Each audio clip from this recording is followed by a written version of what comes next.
하나님 아버지, 오늘 주께서 주시는 말씀을 통해서 우리를 돌아보고 또 주께서 우리에게 말씀하시는 그 말씀이 우리의 미래에 복된 날로 충만토록 하나님 역사하옵소서. 예수님의 이름으로 기도합니다. 사람들이 예수님을 만나는 그 상황이나 환경 그리고 그 계기가 다양합니다. 어떤 사람은 길을 가다가 갑자기 내가 죽으면 어떻게 될까? 그래서 죽음에 대해서 고민하다가 그 문제 해결하려고 예수님을 만난 사람도 있고, 또 어떤 분은 훌륭한 스승님을 만나서 스승님을 통해서 복음을 듣고 예수님을 소개받고 그리고 예수님을 자신의 주님으로 구주로 영접하는 사람이 있습니다. 또 어떤 사람은 가족 또는 형제가 먼저 예수님을 만나고 후에 그 예수님을 먼저 만난 가족을 통해서 복음을 듣고 예수님을 만난 사람도 있습니다. 또 어떤 사람은 친구가 그를 예수님 앞으로 인도한 사람이 있습니다. 가장 극적인 방법은 예수님이 직접 찾아와서 그 사람을 예수님 믿도록 경험을 하게 한 사람이 있습니다. 여러분들이 예수님을 만난 그 상황이나 환경, 계기는 다 다릅니다. 그러나 동일한 것이 있다면 예수님께 나와서 예수님을 하나님의 어린 양 또는 메시아로 고백했다라는 것입니다.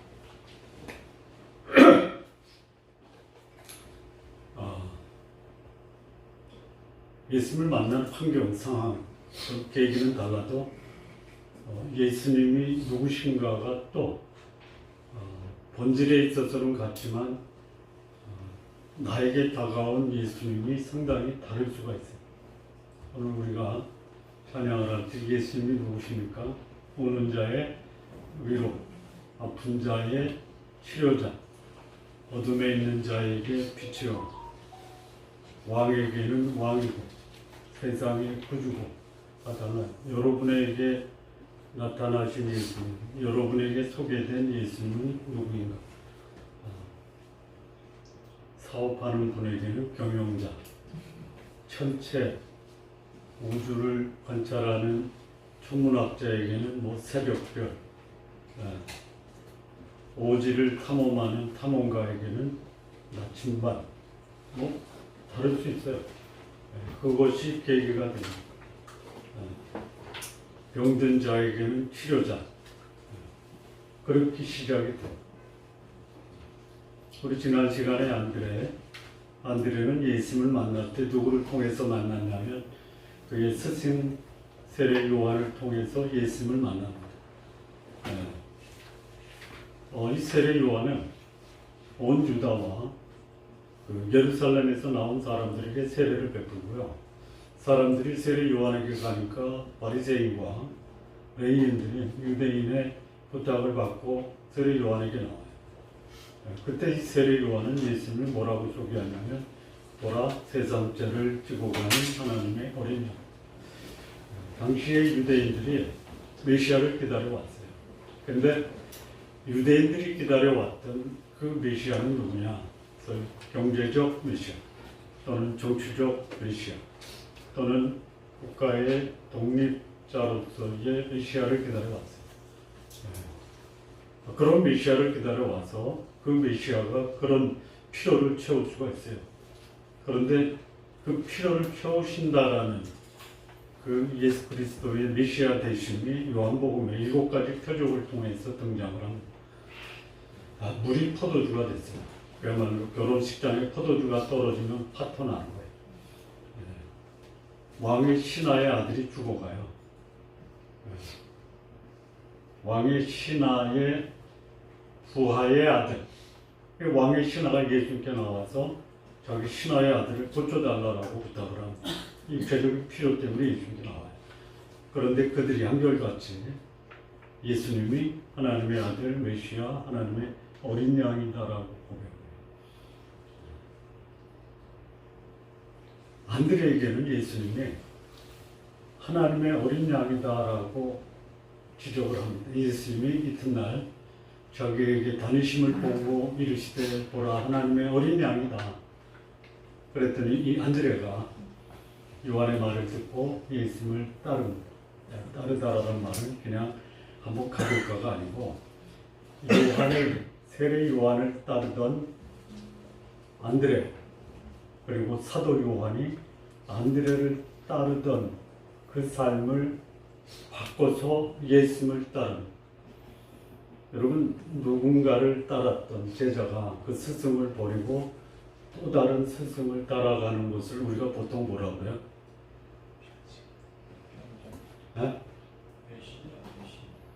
배신이죠. 배신자예요. 그럴 수 있어요. 저 사람을 따라갔는데 별로 도움이 안 돼. 근데 저 사람을 보니까 도움이 될 것 같아. 그래서 바꾸죠. 그거를 정치적인 용어로는 뭐라 그래? 철새. 별로 좋은 인상을 못 주죠. 그런데 지금까지 따랐던 그 스승이 참 스승인 하나님이 나타났을 때 오히려 그 지금까지 따랐던 스승이 이제부터는 나를 따르지 말고 그를 따르라라고 소개한 거죠. 안드레와 요한이 그 세례 요한의 말을 듣고 예수님께 간다고 하니까 세례 요한이 잡았습니까? 아니면 가라라고 했습니까? 가라라고. 이게 제대로 된 거예요. 내 제자가 아니라 누구의 제자? 예수님의 제자로 예수님께 내어줄 수 있어야 되지 그가 바른 스승이다라고 하죠. 근데 그 세례 요한이 안드레와 그 사도 요한에게 예수님을 뭐라고 소개하냐면 하나님의 어린 양이라고 소개해요. 여러분 예수님은 하나님의 어린 양입니다 라고 하면 막 감동이 오고 막 가슴이 두근두근하고 지금까지 품고 있었던 문제와 고민과 갈등이 그냥 순식간에 해결이 됩니까? 무슨 말인지 전혀 못 알아듣죠.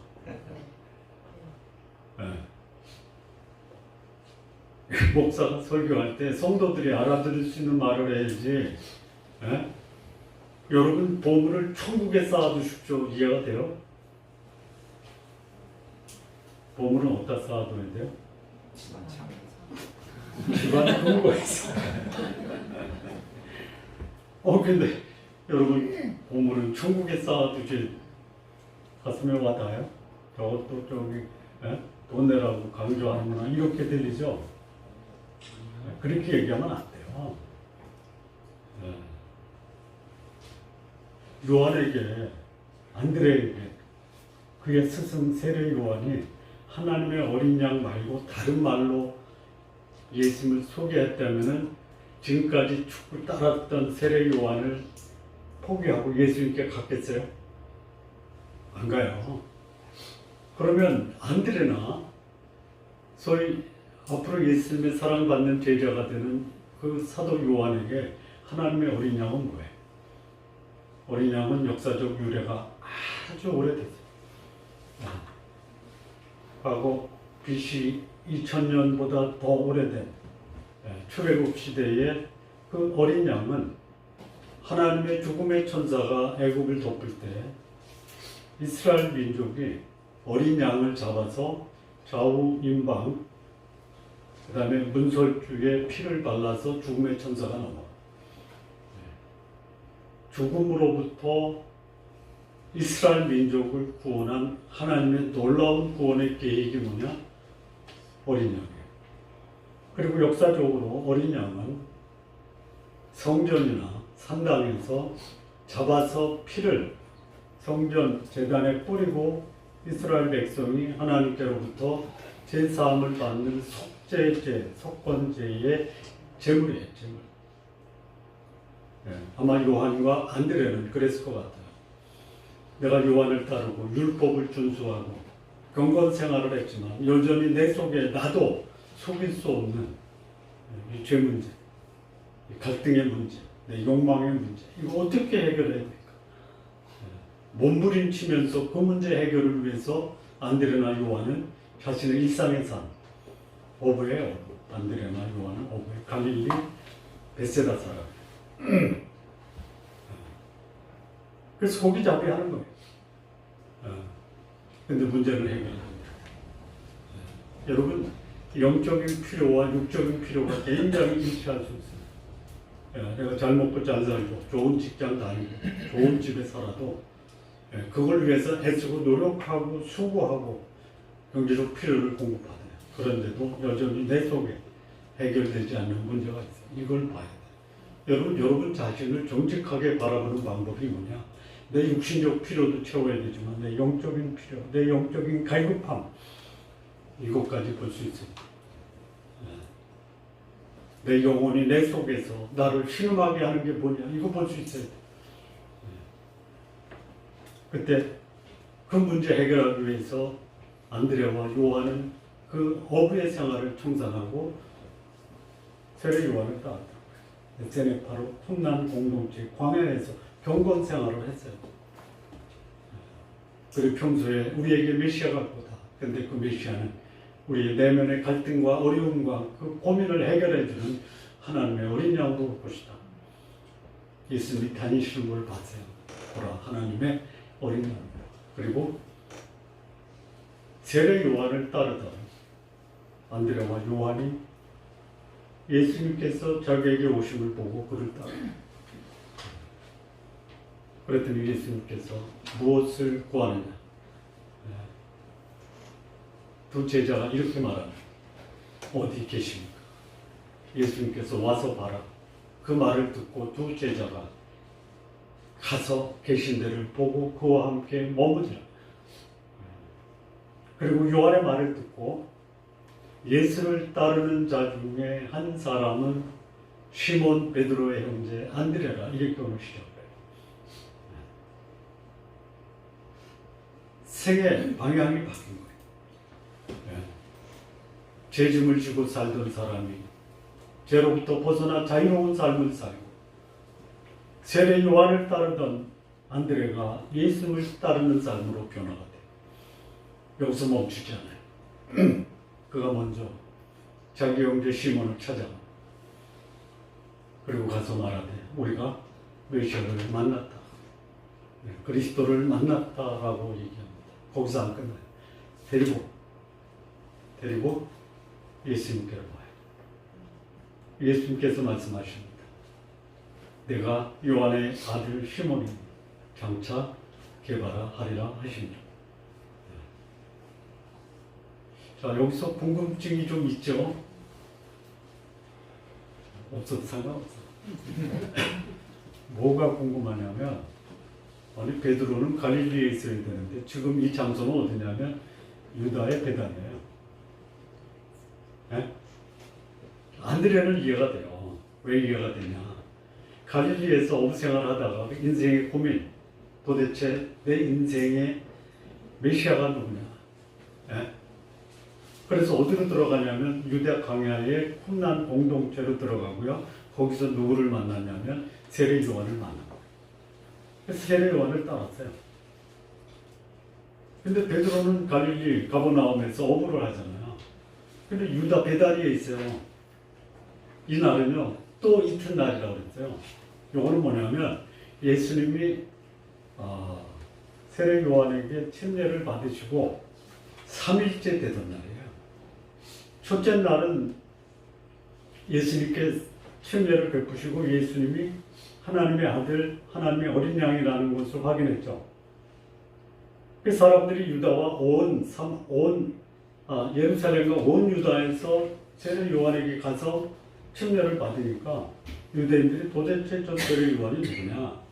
그래서 자기들을 대신해서 바리새인과 레위인들을 보내요. 너 누구냐? 네가 그리스도냐? 나 아니다. 그러면 성경이 말하는 그 선지는 아니다.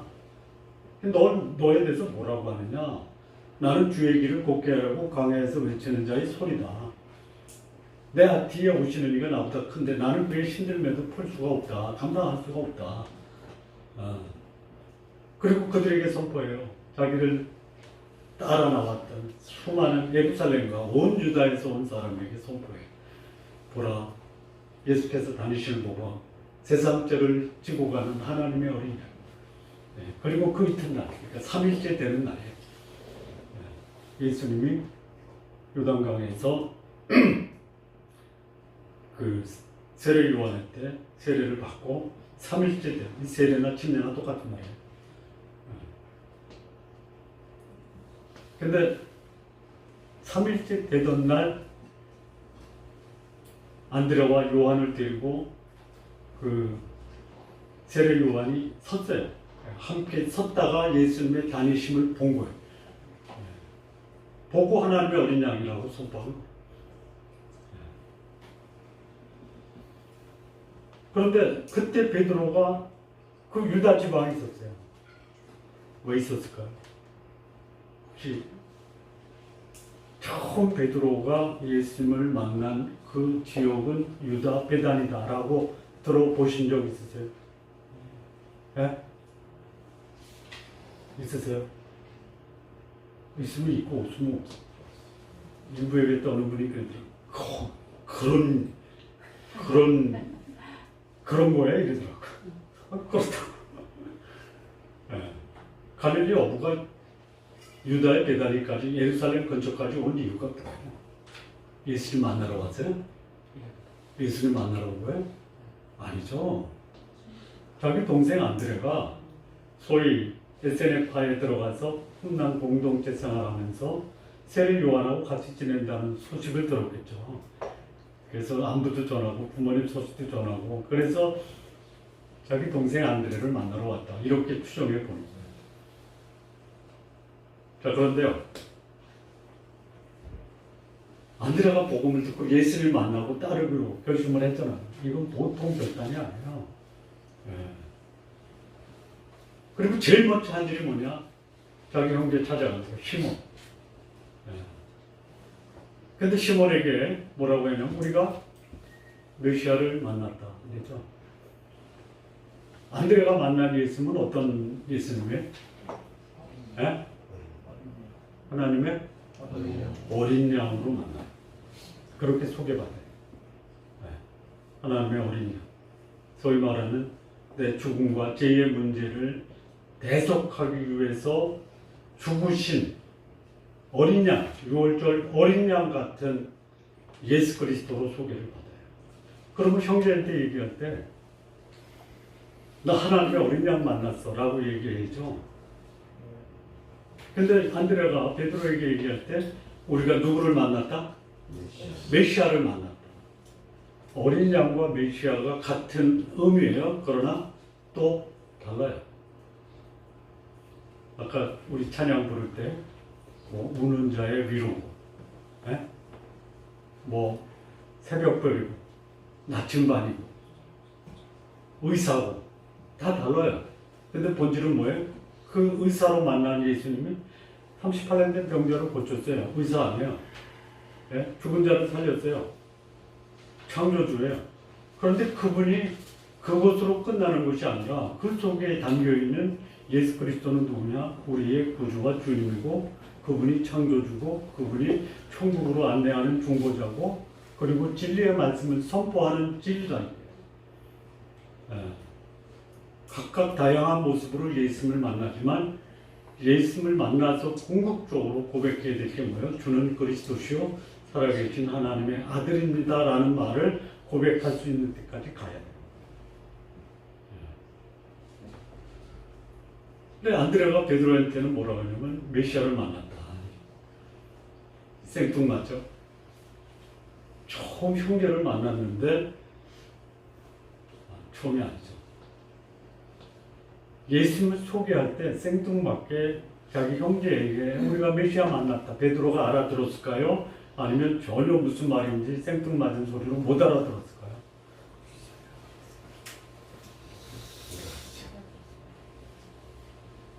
못 알아들었을까요? 여러분 못 알아듣는 말하면 여기 앉아 계세요? 네? 여러분 교회에서 설교할 때요. 목사님들이 그야말로 심혈을 기울여서 설교를 준비하는데요. 성도들은 못 알아들어요. 많죠? 네? 공감이 안 되는 거예요. 네. 공감이 되는 말로 증거를 해야 돼요. 예수님 우리의 필요를 공급하시는 분인데 물질도 공급하고 건강도 챙겨주시고 자녀도 돌보시고 공감이 되죠. 네? 네. 그런데 그분은 우리의 영혼도 그 영혼의 필요도 채워주시는 분입니다. 이렇게 가야 돼요. 그런데 뭐 물질 준다 그러면 할렐루야, 건강 지켜주신다 할렐루야, 자녀 돌보신다 할렐루야 하는데 여러분의 영혼의 필요도 채웁니다. 기름하고 그래요. 그래서 목사들이 그 얘기는 안 해요. 안 해. 듣기 좋은 소리만 하는 거예요. 근데 여기 안드레가 베드로를 만났어요. 자기 형이에요. 근데 느닷없이 우리 메시아 만났어. 베드로가 알아들었을까요? 못 알아들었을까요? 아까 얘기했잖아요. 못 알아듣는 말은 하지 말아라. 알아들었다라는 거예요. 메시아가 뭐예요? 그리스도예요. 그리스도가 뭐예요? 기름 부음을 받은 거예요. 그리고 이 베드로의 이름의 뜻이 뭔지 알아요? 네? 1번 바람에 흔들리는 갈대. 시몬 아니에요? 시몬. 시몬의 이름의 뜻이 바람에 흔들리는 갈대. 2번 우수수 뿌려지는 이슬비에 축축히 젖은 마음.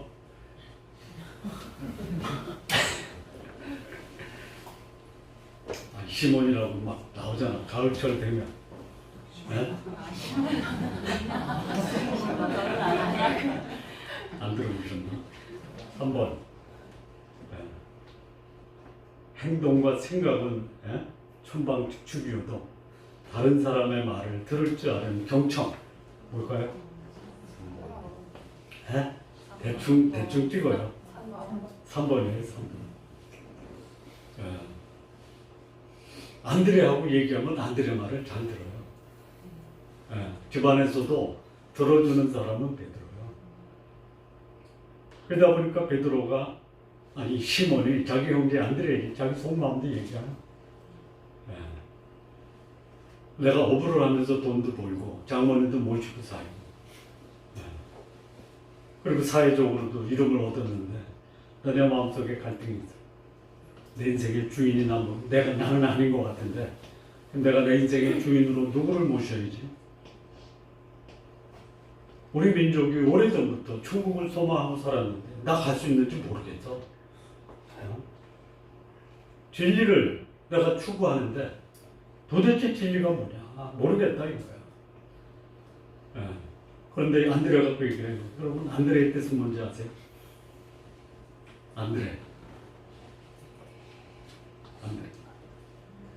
안드레니까 그 말을 자기 형 베드로 시몬에게 한 거예요. 남자답다 이게 남자답다. 남자다운 사람은요 사람의 마음을 읽을 줄 알아야 돼요. 그래서 안드레가 자기 형한테 우리 메시아 만나서 거기서 끝나지 않죠. 데리고 그를 예수님께 옵니다. 그 예수님이 시몬을 봐요. 그리고 뭐라고 하냐면 내가 요한의 아들이니 점차 게바라 하리라 하시니라. 게바의 뜻은 뭐냐면 반석, 베드로 반석이에요. 자, 그 말을 들은 시몬이 예수님의 말 들었어요. 네가 요한의 아들 시몬인데 요한의 뜻은 뭐예요? 우리 굉장히 익히 알고 있는 사람 이름인데 그 의미까지 알려고 하니까 너무 복잡해요. 요한의 뜻은 뭐냐면 하나님께서 은혜를 주셨다. 그러니까 이 시몬이나 안드레의 아버지는 은혜를 받은 사람이에요. 아버지로부터 하나님의 은혜에 대해서 평소에 얘기 들었을 거예요. 그냥 추정해 보는 거예요. 그리고 자기 동생 안드레가 자기에게 우리 메시아 만났어. 내 인생의 주인이 누군지 만났어. 나를 하나님으로 인도하는 중보자를 만났어. 진리 그 자체이신 예수님 만나서 이렇게 얘기합니다. 데려오니까 예수님이 거기서 전혀 생뚱맞은 말을 한 거예요. 뭐야? 네가 장차 개바가 될 거야. 개바. 장차의 장차. 당장 개바가 될 거가 아니고 장차 개바가 앞으로 오는 거예요. 앞으로. 반석이에요. 여러분 베드로를 공부하다 보면요. 베드로는 아까 제가 말씀드린 그 소위 우수에도 좋고 바람에도 흐느끼고 기분 내키는 대로 행동하고 뒤끝을 생각하고 저질러 놓고 뒤에 가서 후회하고 이게 베드로예요. 바위 같다. 그러면 느낌이 어때요? 듬직해. 뭘 맡겨도 충분히 해낼 수 있어. 한 번 약속하면 변치 않을 거야. 이게 반석이죠. 예수님이 그랬어요. 나중에 내가 내 반석 위에 내 교회를 세우겠다. 그 반석이 베드로예요. 장차. 그러니까 베드로가 그 말을 들었을 때는 예수님이 그 말을 듣고 무슨 반응을 보였을까요? 여러분과 전혀 어울리지 않는 그 말을 나에게 누군가가 했어요. 당신 그룹의 회장님이 될 거야. 그러면 어떻게 생각해?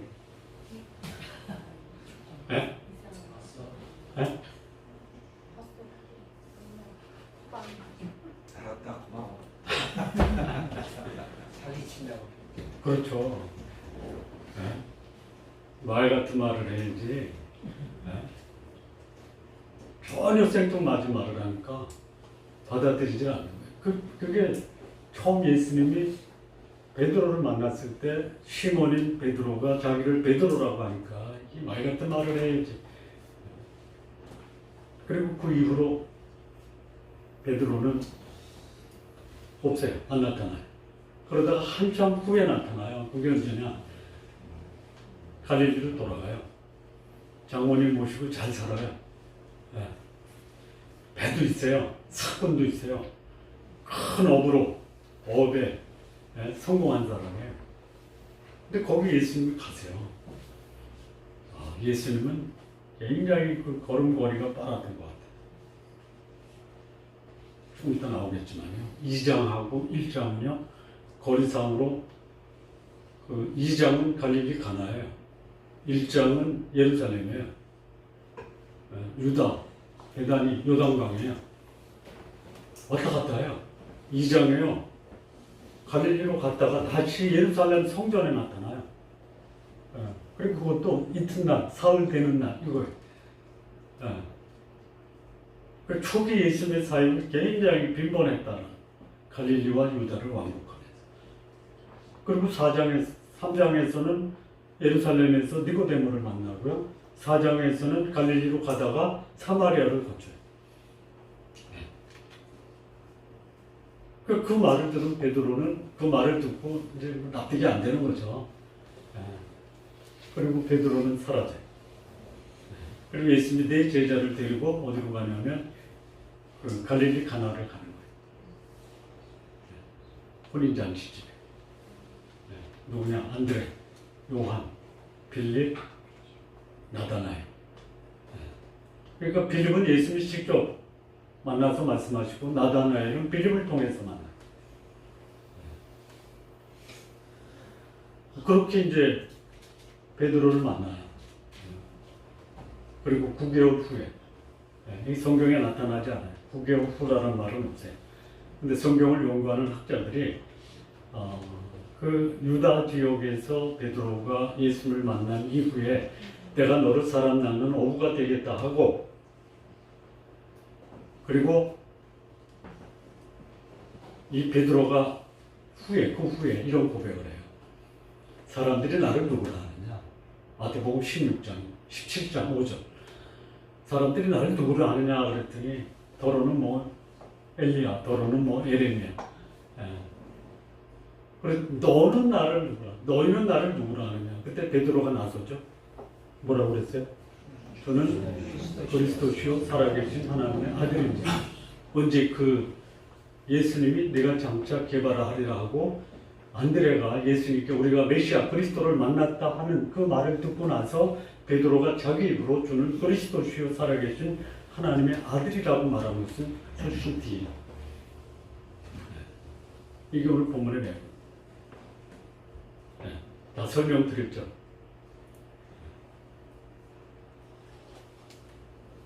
여기까지 할까요? 아니면 조금 더 할까요? 그만해요? 그래도 여기서 주는 교훈은 또 받아야 될 거 아니에요. 첫 번째 교훈이 뭐냐? 어떻게 만났어요? 어떻게 만났어요? 여러분, 형제에게 복음을 전하는 게 쉬운 일이 아니에요. 가장 가까이 있는 가족에게 먼저 복음을 전하라. 누군가 해주겠지. 제가 아주 속상한 것 중에 하나가 뭐냐면요. 우리 아들 놈들이 아빠를 통해서 예수님 만났다라고 하는 놈이 한 놈도 없어.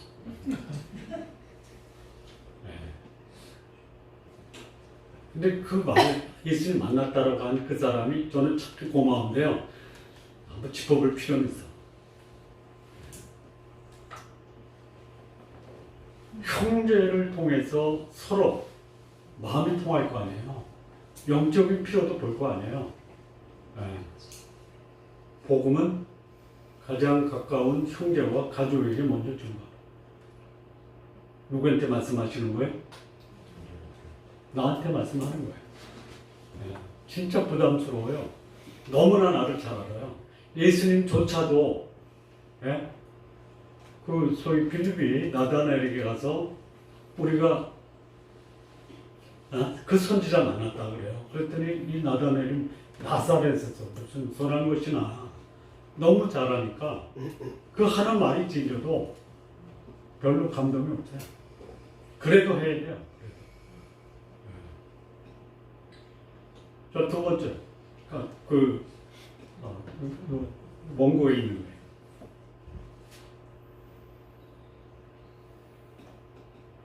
예수를 따르던 자가 소경이 눈을 뜨고요, 문둥병자가 났고요, 간질병자가 나요. 예수를 따르려고 가요. 그래서 뭐라 그래? 나 따라오지 마. 내 가족에게 가서 나 만난 거 얘기해. 가족에게 할게요.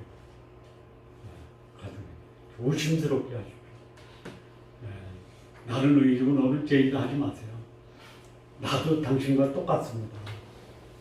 근데 제가 예수 만났는데 그분이 저희 문제 이렇게 해결해 주셨습니다. 라고 전했어요. 자, 두 번째. 정확하게 내가 만난 예수님이 누구인지를 알아야 돼. 여기 안드레에게는 어린 양으로 소개를 받아요. 베드로에게는 메시아로 전해요.